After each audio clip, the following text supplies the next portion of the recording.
Winnie Mandela, c'est de cette personne qu'on va parler aujourd'hui. Mais qui était vraiment Winnie Mandela ? Elle est née le 26 septembre 1936 à Bizana, en Afrique du Sud, et elle est morte le 2 avril 2018 à 81 ans. En 1957, elle se marie avec Nelson Mandela.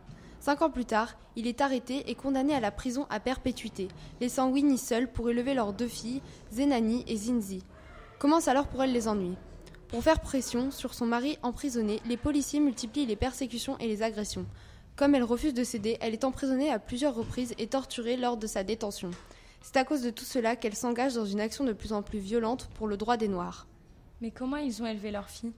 Winnie avait rarement le droit de visiter son mari, et c'était l'occasion de parler de l'éducation de leur enfant. Ils n'avaient droit qu'à 2 lettres par an et ils parlaient aussi beaucoup de leur fille dedans. Mandela souffrait de ne pas voir ses filles grandir et il faut dire qu'il avait déjà perdu un fils de sa première femme. Winnie Mandela devient une femme politique sud-africaine, membre de l'ANC, militante pour les droits des Noirs. Durant les années d'incarcération de son mari et des chefs de l'ANC, emprisonnés à Robben Island, elle continue la lutte de Nelson Mandela avec la violence, ce qu'il ne voulait pas. La meilleure arme, c'est s'asseoir et parler. Qu'est-ce qui a rendu Winnie Mandela aussi violente ? Elle finit par être arrêtée par les services secrets sud-africains qui l'ont isolée pendant 18 mois. Cela a bien changé sa façon de penser, oui, car elle ne voulait qu'une chose maintenant, faire endurer ce que le peuple blanc lui a fait endurer. Pour cela, elle a incité le peuple noir à la rébellion, se battre, se venger. Elle était aussi en désaccord sur la question de l'abandon, de la nationalisation des piliers économiques du pays ou sur le fait de ne pas réclamer justice pour ces victimes de l'apartheid.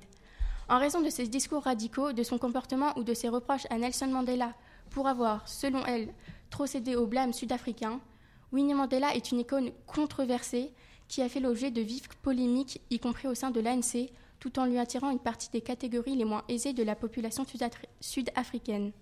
Que se passe-t-il après la libération de Mandela ? Leur relation s'arrête en 1996, après 39 années de mariage, dont seulement 1 année de vie commune.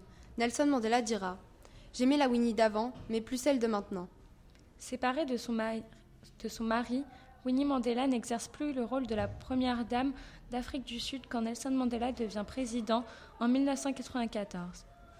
Alors, le rôle est attribué à l'une de ses filles, puis à Garça Machel, qui l'épouse en 1998. Mais avant, elle est présidente de la Ligue des femmes de l'ANC en 1993 et à 1997. Et malgré tout ça, elle reste tout de même populaire. La réaction de Winnie Mandela après ce qu'a fait Nelson Mandela. Jusqu'à sa mort, elle refusera la collaboration au gouvernement avec les Blancs. En mars 2010, elle critique son ex-mari et lui reproche d'avoir accepté de partager le prix Nobel de la paix avec le président Frédéric de Klerk.